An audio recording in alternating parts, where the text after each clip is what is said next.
So if we're talking stories and we're talking greats, my mind always goes to Shakespeare and Chekhov and Moliere and the greats that were our the even go back to Greek tragedies, even the Bible. If you look at the Bible as a literature, as even if it's not a religious connotation, it's the way things are structured in chunks, in acts, in chapters.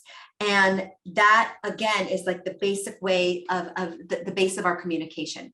So if you think of an investor deck or a sales deck as a 4-act play, then and we go back to the archetypal, and again we're looking at things that have been in movie scripts again and again. So there's this structure there. So first we see the problem, the villain that emerges. Someone is threatening the lives of Gotham, and so that's the exposition. That's where we meet the problem. Now, people might be thinking, oh, that's so simplistic, problem, solution. We've heard that. And yeah, it is simplistic. And again, it's been around for thousands of years. This is nothing that I've invented. It's just taking it and adapting it to startups in a way that's easy for them to execute. So the problem, and the best way to tell it is with a story. So you can weave the storytelling into the storytelling framework. Talk about your origin story. Where did you come up with the idea? What was the pain you identified in your lives or in the lives of someone that you cared about?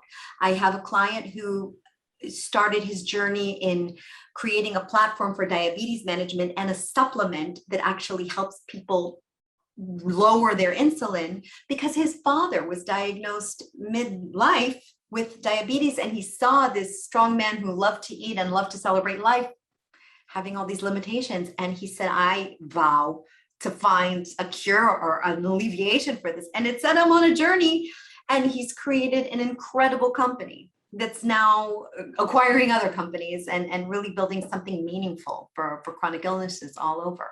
So where did you start the journey? What inspired you? And what is the problem? And then you can expand it from your micro to the macro. So start with like what you saw, and then, but there's a much bigger problem in the market. So many more people, and then throw in numbers. 67% of people suffering from chronic illness find that, blah, blah, blah. So show that it's a pretty big problem. And then act 2, out comes the hero. The hero emerges, your product, your solution.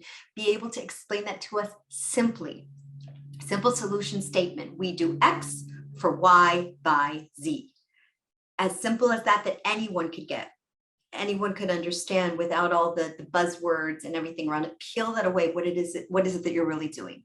And you can then show us a demo, take us on the user journey. Let us see, showcase your product through a user story. It's much more powerful that way. It could be a video, it could be screenshots.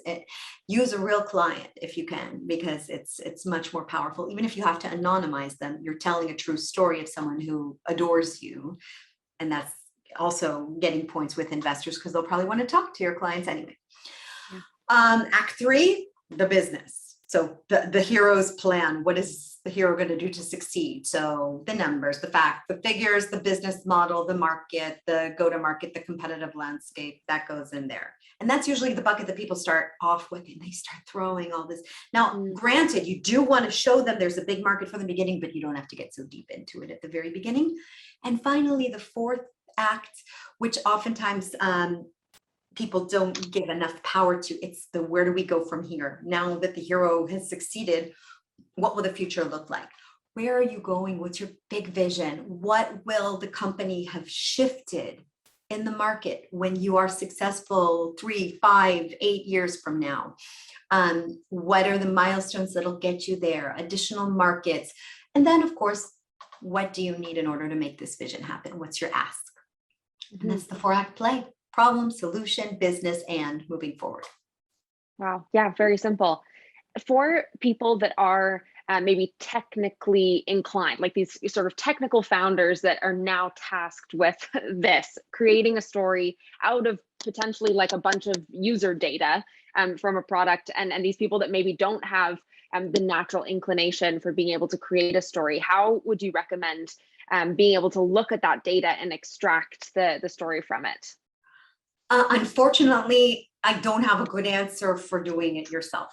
I mean, I can help with the framework that I've given you. That's why people work with me. So it's very hard when it's your own and you're like stuck in the weeds to see what other people are seeing from the outside. So you have to literally zoom out and take a 30,000 feet look at it and look at it from the perspective of someone who's never seen it or heard about it before.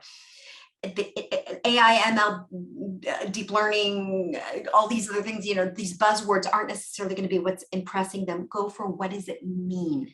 What does it truly mean? They'll get into how it works and the nitty gritty and the tech when they do due diligence on you and send experts, but they really want to understand the impact this is making, problem and solving, and why is it so different from everything else out there that people will be willing to throw money at you so you can make their lives better.